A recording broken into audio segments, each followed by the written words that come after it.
friends! Welcome to episode 37 of Last Ditch Effort. This is my little knitting vlog about using up my stash. And trying not to add too much more to it, but we know how that goes. Anyway, my name is Pacasha and I'm joining you on Halloween from New Mexico. So welcome. I'm so glad that you're spending some time with me today. Let's just get down to it. I will not talk about what I'm wearing because of an FO, and well, maybe we should just move on to FOs. That makes more sense. So my first FO is this Ewok hood. Isn't that cute? Oh my god, I love it so much. Okay, so I kind of have to spin these around to make them. Okay, yeah. So for Halloween, I am like a mashup of Leia and Wicket. Wicket is the name of Warwick Davis's Ewok in Return of the Jedi. I just kind of made it up. I saw this Ewok hood in a Star Wars knitting pattern book, and I thought it was fantastic and whipped one out very quickly, and it is awesome and it fits really nicely, and I think it's going to be great all winter actually, so I'll be an Ewok. But I also made it where the little balls can come untied. I might do the buttons or snap thing, but right now they're just hanging out being kind of funky, but whatever. I'll mess with those if I actually go anywhere. No, I do have places to go, but you know what I mean. Anyway, so this was FO number 1. So it's the Ewok hood by Carissa Browning, and I made it in Lion Brand's Fisherman's Wool, and I think it was Brown Heather is the name of the colorway. And it took about 75% of a skein. And it's mainly shaped with short rows, and it was kind of cool how that worked out, and super easy to knit, lots of fun. I think I used like 6s or 7s or something. I don't know. I don't know what my needle size was. That's a 4mm, 4.5. But anyway, I'm just so happy with it. Like, my inner 5-year-old is super, super happy. I think that's when it came out. I don't remember. Anyway, I've been a Star Wars fan ever since I saw them as a child, so. Yay! So that's my FO and my Halloween costume. And then I have another FO. I have 2 more actually. So I think last time I was talking about making a cowl for Mark out of some locally raised, shorn, spun alpaca. And it was mixed with some bamboo, and I forgot the name of the company that did it. It's a very small company, but I'll have it down below in the show notes, as well as my information. So you can find me on Ravelry or you can find me on Instagram. Anyway, so I just did a big tube, and I used up essentially every last little bit of it. And I did Fisherman's Rib. And I have a project page in Ravelry where I explain, like, you know, cast on, needle size, the pattern that or not pattern, but stitch pattern that I used. Because I just made it up. And I don't know if you can see, but it's like, it's really like kind of unevenly, roughly spun, which is fantastic. And it's got these nice little turquoisey bits. And the alpaca that this wool fiber came from was named Champagne, but they called her Champ, and I just thought that was cute. So yeah, so I made a cowl for Mark too. Oh, and now I messed up my hair like royally, but whatever. It's gonna have to deal with that because I'm taking this on and off all day. Alright, so that's FO number 2. FO number 3 I finished last night, and technically it's not really finished because I literally just cast it off last night. Really late. Close to bedtime anyway. This is my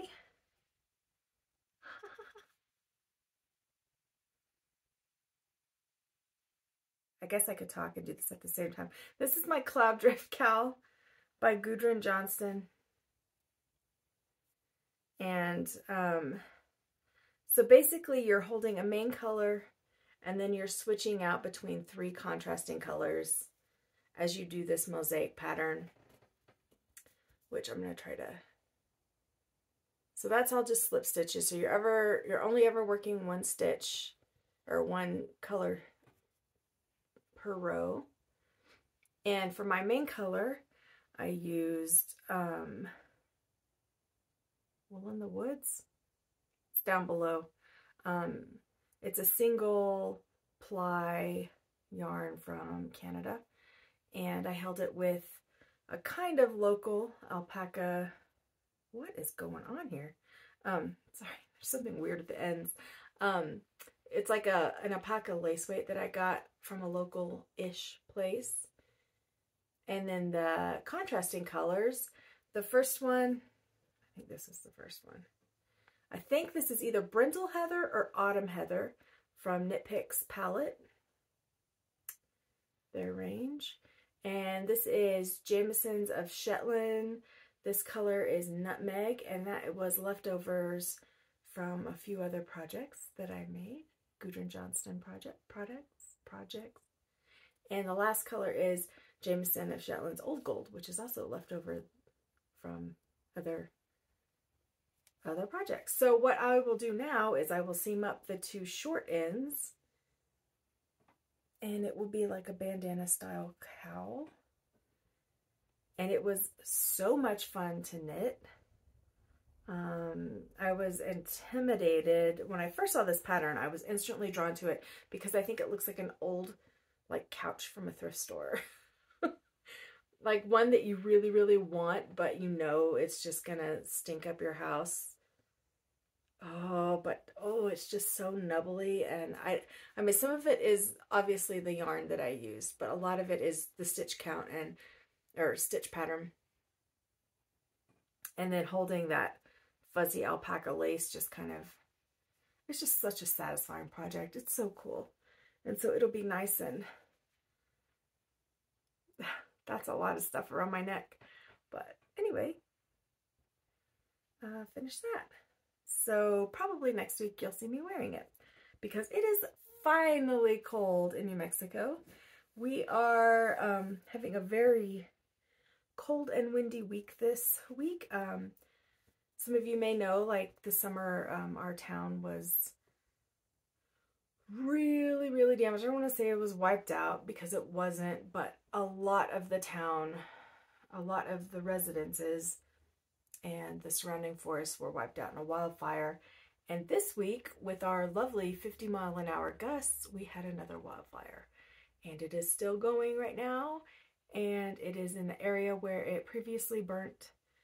And I don't think it's very well contained because the wind is insane. So keep us in your thoughts, I guess. And I don't know. Put out your fires. This is the area that Smokey Bear comes from. Just like a town like 20 miles from here. So while he's a local mascot, he's also worldwide, and I think that says a lot about our area, is where Smokey comes from. And so no stranger to fires. And anyway, I don't know where I'm going with that, but yeah, so we've had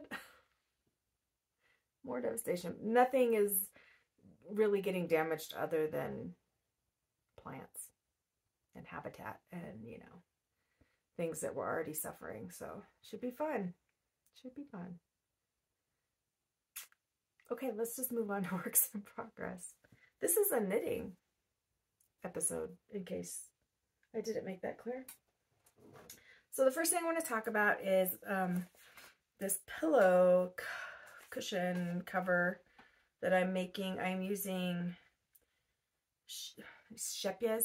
I'm not sure how to say it. Scrumptious. And the colorway is Grapefruit Tart. Grapefruit Curd Tart. So it's kind of a peachy, warm, pinky orange.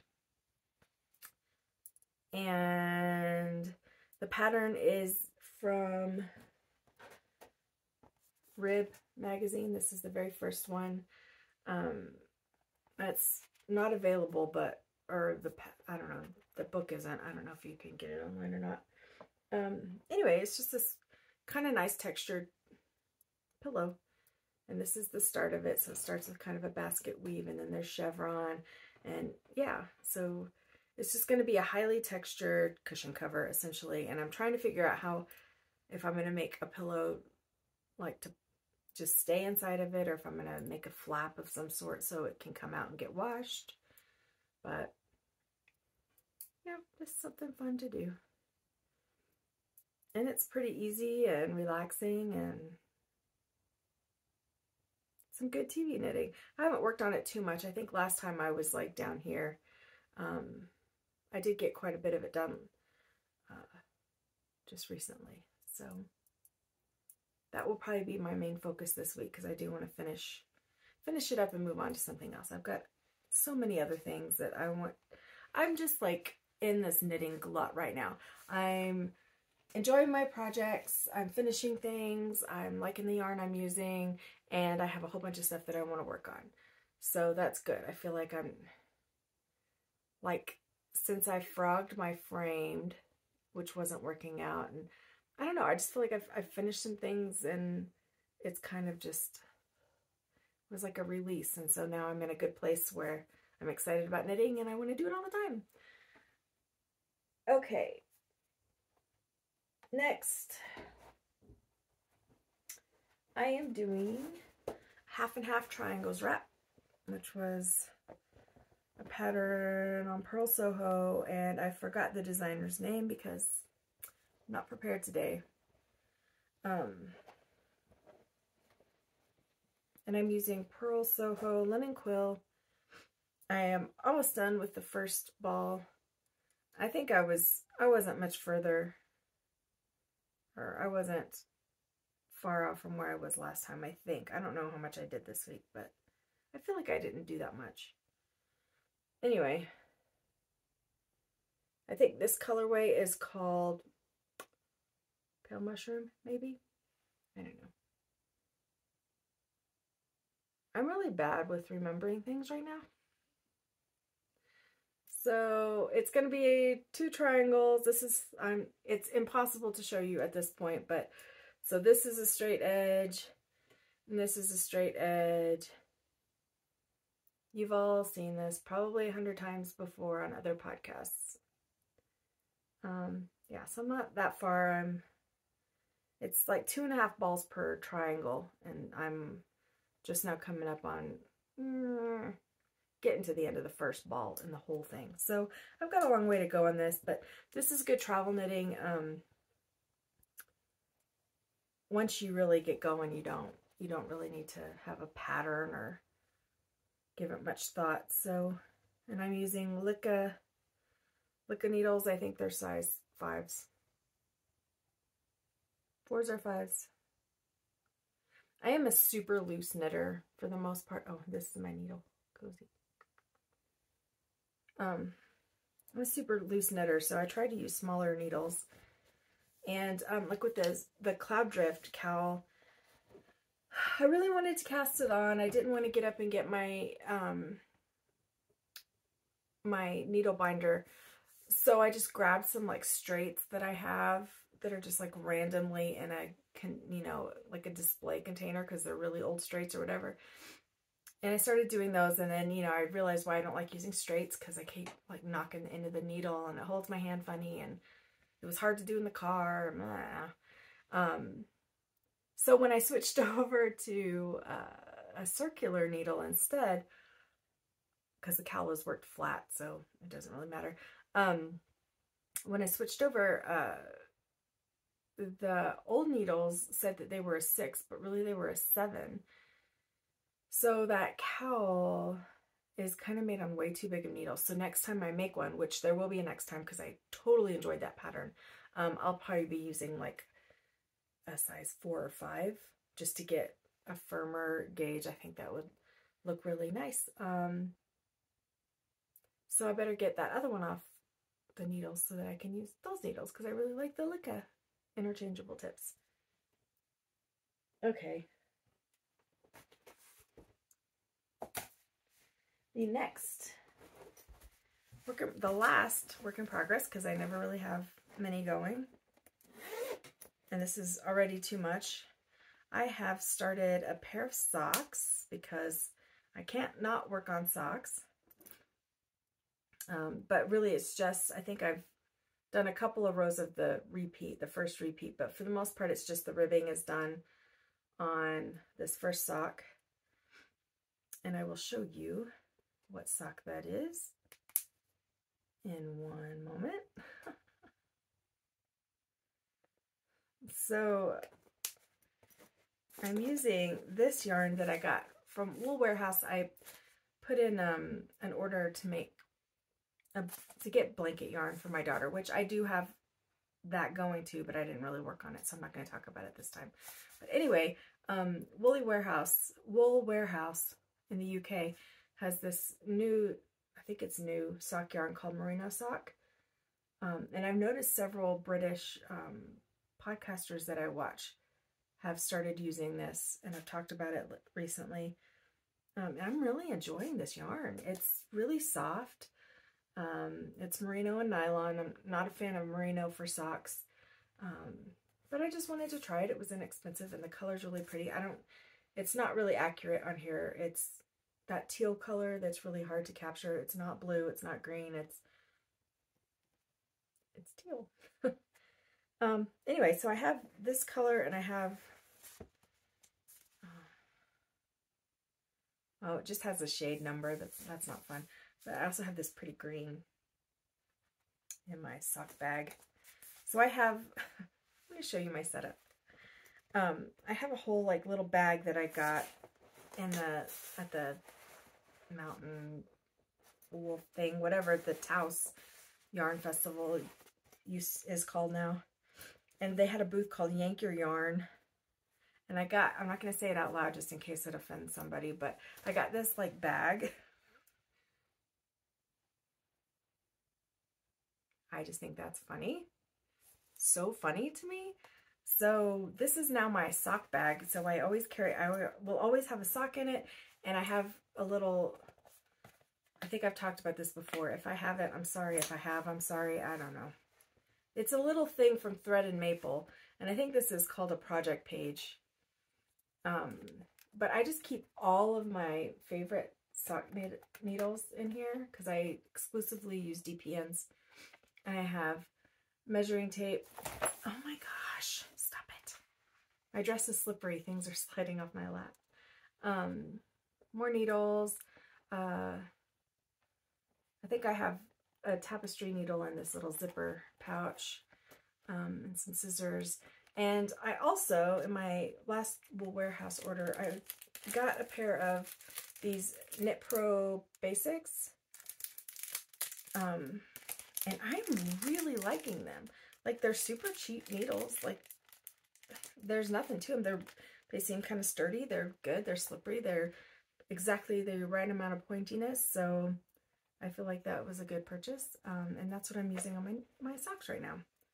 Maybe they'll be my new favorites. Anyway, so it's just this little thing. And it just kind of keeps all my sock knitting stuff together. Normally I would only have like one ball of yarn, but I have them both in here. So this is where I got the bag from, Yank Your Yarn.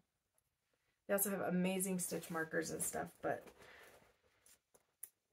I needed that bag. I saw it, snorted, and had to buy it. So that sock is from this book called Sock Knitting Masterclass by Ann Budd. And, well, she edited it, and it's like a compilation of really cool sock patterns. I'm doing Almondine by Ann Hansen, I think. Let's see. Yeah, Ann Hansen. So, I don't know. Get that ring light off of it. This is just a nice little texture. I mean, it's got a chart, and the chart's simple. These aren't, you know, like socks that I'm going to do in the car because I can't look at a chart and not drive. I don't knit and drive. I can't look at a chart and ride in a car without getting a little, so, especially a teeny tiny chart. But anyway, that's what I'm doing, and I really, really like this book, and if you can find it used, I think I got it at Thrift Books. It's a really nice little sock book, and it has like a lot of like, it's got top down, it's got toe up, it's got like different constructions, different knitting techniques, so you can learn color work, you can learn like so many different things. Different, you know, heel constructions and entrelac and all kinds of stuff. And for some reason, well, not for some reason, it comes with a DVD too, but I don't really think I have a DVD player, but it could be interesting to watch that sometime just for old time's sake. But anyway, that's the sock that I'm working on. Up next, I will be doing Andrea Mowry's. I'm making so many cowls, I just realized, like crazy amount of cowls. I do wear them almost every day when it's cold. Like I used to wear shawls all the time, but now I wear cowls. So I guess it's a good thing I'm making some, but the next on my needles will be the Night and Day or Day and Night cowl. I don't remember. By Andrea Mowry. And my friend Alicia made it, and it's so cute. And she had leftovers that she gave me because I've always wanted to try Harrisville nightshades. And so she had leftover nightshades and leftover, what, lights or daylight?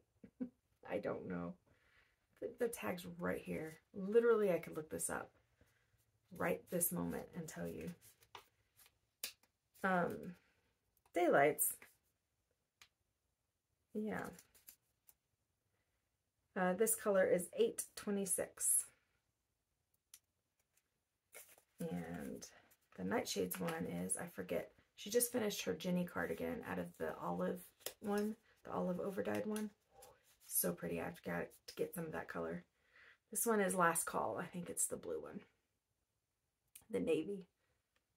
So anyway, that's going to be probably, I might actually just cast that one on just now, even though I already have a few things going. Like, I don't feel totally overwhelmed. I'm doing a big blanket for Nayo, but my daughter, but I don't feel like I need to finish that anytime really soon because it's for college next year. Travel knitting, easy knitting, TV knitting, something with a chart. I've kind of got my bases covered, but I feel like one more smaller project wouldn't be too bad. It might feel good to have a couple of small things to finish up, but yeah, so I'm going to cast that on maybe after this. I don't know. I have, in our county, when we get jury service, we have to serve for 3 months. So they give you like a schedule of possible days that you would serve. And if you have conflicts, you let them know. And while I've been serving, I served all of October, and I did get chosen for a case. And I have to call tonight to see if I go in tomorrow. And they don't let you take knitting. They don't even let you take books. Well, the website says you can't take books, but some people still did. Or your phone. You can't. There's nothing. You just sit there, and it's kind of torture. So it's not torture. I'm being dramatic. It's my civic duty. I actually really don't mind doing it. Everybody else there was complaining like crazy, but I don't know. I would hope that if I came into some trouble or someone I loved did and a jury was needed, I would hope that they would take it seriously and be invested in it. And I think for the most part, when it gets down to it, they are, but they're still going to bitch about it beforehand. Anyway, whatever. The only thing I care about is not being able to knit when I'm just sitting there. Like, I don't mind being there. I will be there. I will do as many cases as I need to do. But it would be nice if during the downtime when I don't have to think and focus, if I could take my mind off of it. Anyway, so maybe I'll cast that on, so that'll give me something to think about obsessively while I have jury duty tomorrow. It's also senior day, and so it's my daughter's last football game. that she is drum majoring. Is that a verb? Anyway, so there's like a little ceremony thing before the game, and we'll be doing that. Hopefully my jury duty is over by then. It is a good 45-minute drive. Well, not quite that long, but I drive kind of slow, and it's a bad time of day to come back up the hill. Anyway, I'm not complaining. I'm not complaining. But I do hope that it's over by 5, whatever we do, so that I can get back and get on the field and see my daughter in her last football game, unless she does marching band in college, which would be cool. But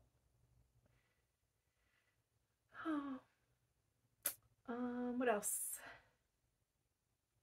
I know there's like 500 things that I've thought about. Hey, I should say something about that on the podcast. Like actual like yarny knitting things. Can I think of any of that now? No. Okay, so for brevity's sake, let's just end it here. And anyway, happy Halloween. Hope you have a great day. And yeah, I'll talk to you in probably 2 weeks. I think the 2 weeks thing is working out. If I haven't answered you back in the comments, which I haven't answered any of the comments, so that's everybody that commented. I love you. Thank you for commenting. I read them and then I get immediately distracted because I'm using a device as I'm reading these, and I cannot be trusted with devices. So I have no business doing what I'm doing. Love you guys. I hope you take care. And please, even though I am an idiot and inconsiderate and horrible, horrible, horrible podcaster, please let me know what you're working on down below. I do like to read it. If you take the time to do that, that means the world. And anyway, I'm sorry I'm selfish about it. But you guys have a great day. Bye.